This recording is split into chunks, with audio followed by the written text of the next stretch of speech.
Good evening, and welcome back to SCTV, Simpson College's first student-run weekly newscast. I'm Jake Brend. Thanks for joining us to kick off this new school year.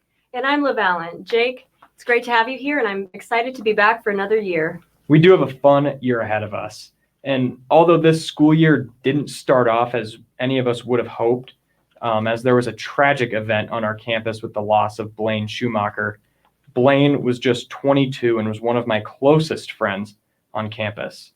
The heartbreak came as a shock to me, my friends, and the entire Simpson community. It has left me, and I'm sure many of you, questioning, what could I have done?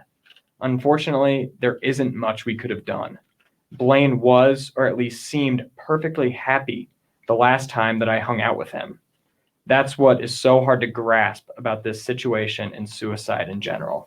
The reality is that we can never be 100% sure what is going through someone else's head. That's why it's so vital to check in on your friends, even those who are seemingly happy or those who may appear to be put together. Everyone struggles with something. Someone might struggle with something that seems small to you, but could be life-altering to them. You could be struggling with an issue that hits you hard or prevents you from living your life, but you compare it to someone who struggles with something that you view as larger, and you start to minimize your issue. That is all completely normal, but the truth is that you can't compare pain. That's what causes us to close off or make us fearful of reaching out. The pain that you feel, even if it doesn't feel like a life-threatening mental illness, is still real. It still hurts. Don't close off on those feelings. Be open about them. Talk to people around you who care. Studies showed that 73% of college students struggle with mental health, according to the National Alliance on Mental Illness. We have so many resources on this campus that you can utilize when times are tough. Simpson College's Office of Counseling Services is available to all students both in person or virtually.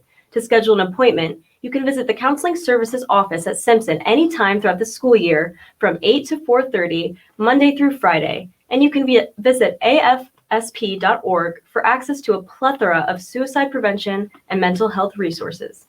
Along with the resources around you, you can be a resource to others. You can be a resource to your friends, your family, or even a total stranger. I can guarantee that someone in your friend group, one of your roommates, or a family member is going through something tough right now. You may or may not know about it, but you can be there when it's tough, whether it's reaching out, doing a random act of kindness, or just smiling when they're having a bad day. A part of this battle is utilizing your resources around you, but the other part is being a resource yourself. One thing that I would like to touch on from a more personal lens is the fact that it truly does get better, especially once you get the help you need and deserve. According to a study backed by Harvard School of Public Health, 9 out of 10 people who have attempted suicide go on to live their life without another attempt. Your brain can truly skew how you view yourself, life, and living.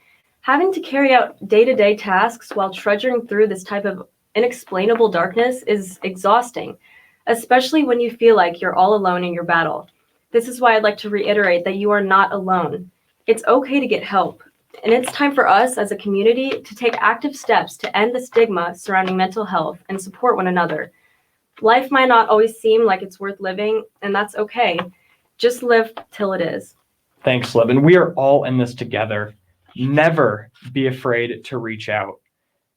SCTV's Ethan Humble has more on Suicide Prevention Week at Simpson College. With this week being National Suicide Prevention Week, Simpson's campus clubs and organizations are bringing additional attention to the mental health resources students have available. A service was held Monday night at Smith Chapel in memory of Blaine Schumacher. Several of Schumacher's closest friends and fraternity brothers gave testimonies. If you ask people how they're doing, don't let them get away with saying good. Good is not a good enough answer, pun intended. I would just try to go deeper beyond that and really figure out how people are really doing that day. The night also served as a chance for counseling and religious supports to share the resources all Simpson students have available on campus. So what we do at the counseling office is just provide a place for folks to be able to feel heard, feel seen, develop coping skills on like when they get those thoughts, how to manage them, safety planning type stuff to how to maintain safety when they're not in sessions, as well as just crisis resources, right? Whether it's hotlines or other local resources. I make it really clear that I myself am not a mental health counselor. I'm not trained in that way, but sometimes having someone who is adept and able to kind of come alongside, listen, and help connect to other resources is what someone needs. Let this serve as a reminder to add the National Suicide Prevention Hotline number into your contacts. All it takes is one call to save a life. Thanks, Ethan. Simpson College has returned to more normalcy this year, but there are still some COVID-19 restrictions. With Simpson's full-time student vaccination rate at 67%, the crisis management team has placed Simpson in the yellow phase to start the 2021 to 2022 school year.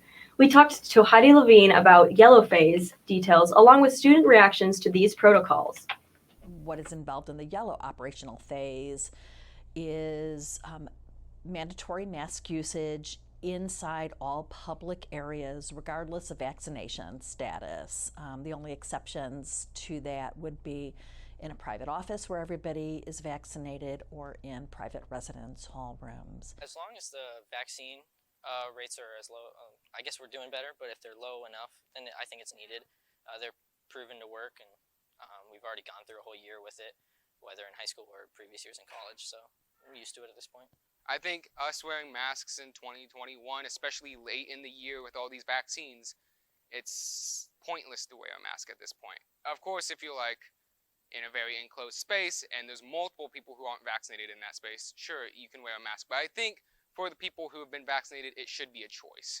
Honestly, it's kind of annoying, but as someone who has a lot of immune-compromised friends, I feel like for the safety of them and others, it's necessary to wear, even though it is a bit obnoxious. If our campus transmission random positivity rate is low, if our numbers are low, and if the surrounding area is starting to come down out of that substantial transmission rate, then we may see a modification that could include something like dropping the indoor mask requirement. Hopefully we can continue to raise that vaccination rate so we can return to a sense of normalcy. Simpson's fall sports season has returned to normal. Full stands, non-conference games. It's so great to have sports back.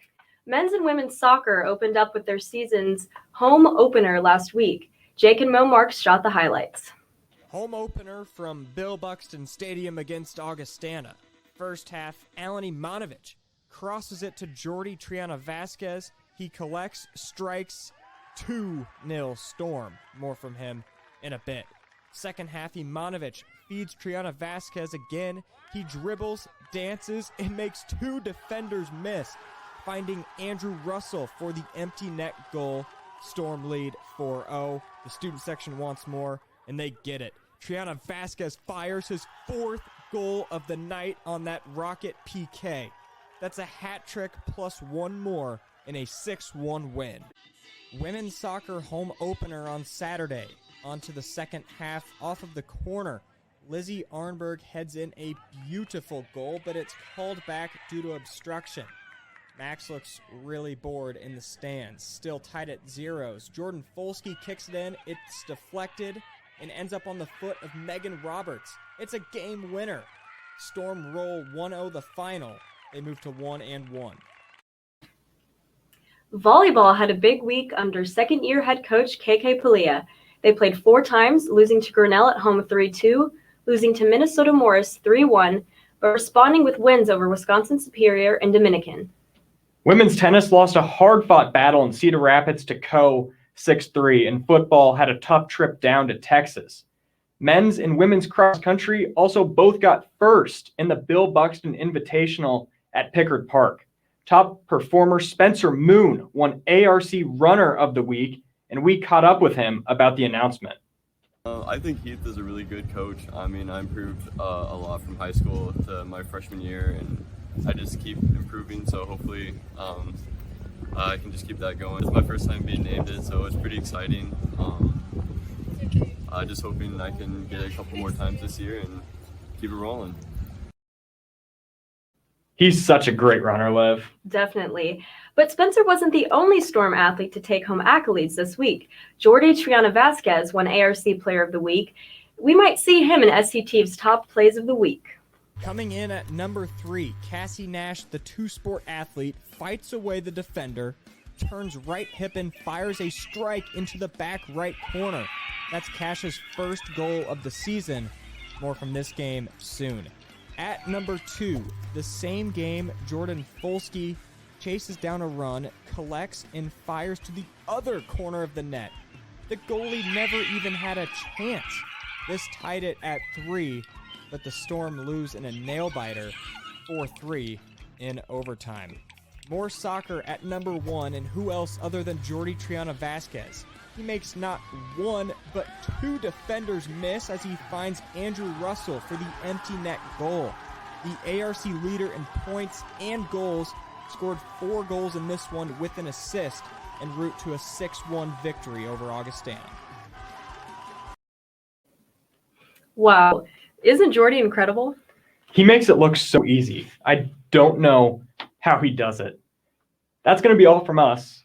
We would like to thank Professor Siebert, Professor Carpinelli, Professor Steffen, and other faculty members that make this newscast possible. We'll be back next week, but until then, you stay classy, Simpson.